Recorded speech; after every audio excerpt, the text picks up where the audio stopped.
and welcome to another DIY rub / seasoning. Today we will be making a Cajun blend. That's pretty good.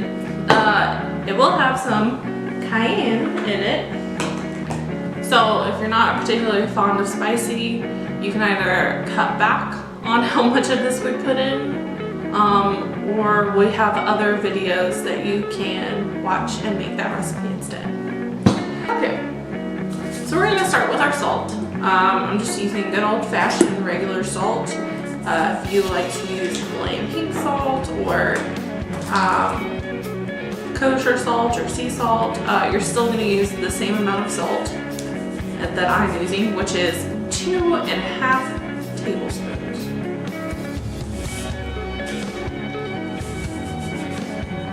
And actually, for me, you know what, we're only gonna do 2 tablespoons.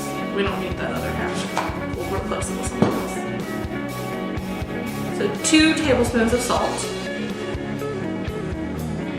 Next, we are going to do oregano, and we are going to do 1 tablespoon of oregano.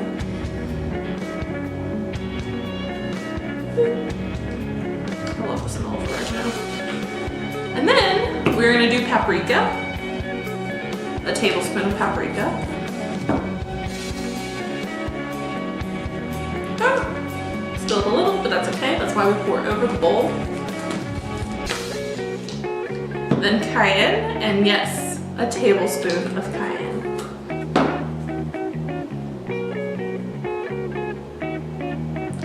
If you're doing this at home and you're doing it with kids or something, I would suggest wearing gloves when you're handling spices, because you know how people just absently will touch their face or rub their eye, and when you're handling something, especially like cayenne, and then suddenly you've got that in your eye, it is most unpleasant.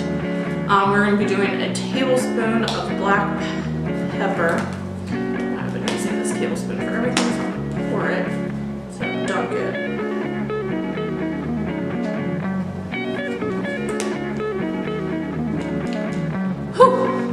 It's really into me. A teaspoon, switching it up, of onion powder, and then a teaspoon of garlic powder.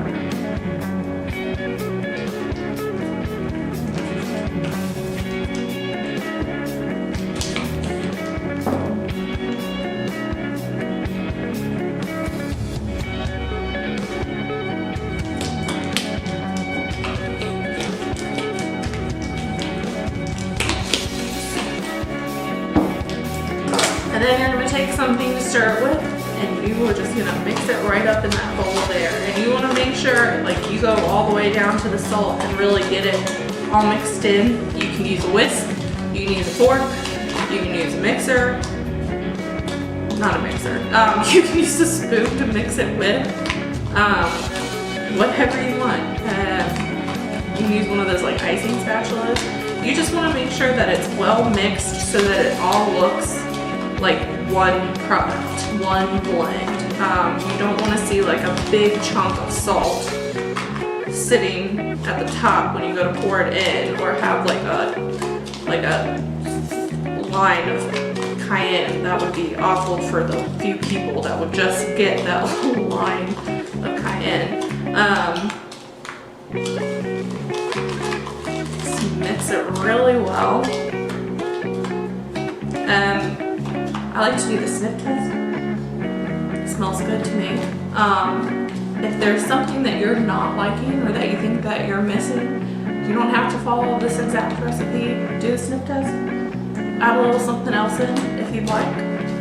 We're going to go ahead and keep this as is for us today. You're going to take a little container. We're using these little 4-ounce mason jars.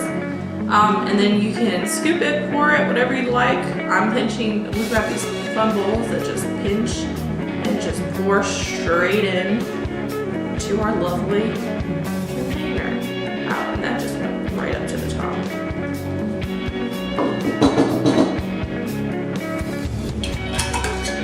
And there you have it. Now you have this lovely Cajun blend. You can use it as a rub, you can use it as a little extra seasoning, you can mix it in and like make some fun like aioli or something using it, just to spice things up at home with your cooking. And yeah, if you were here for any of our other ones and you did multiple seasonings or rubs, I would suggest getting like a chalkboard label or some chalkboard paint and covering the top, or just a sticker, and writing which one it is, so that when you go to use it, or when your dad goes to use it, or whomever, if it's for yourself or you're gifting it to somebody, then you know which one is which. And that's all for today. I hope you had fun. I hope you enjoy it. Feel free to taste test it a little bit if you'd like. And tune in next time for more fun in our virtual kitchen and how to make various fun foodie things.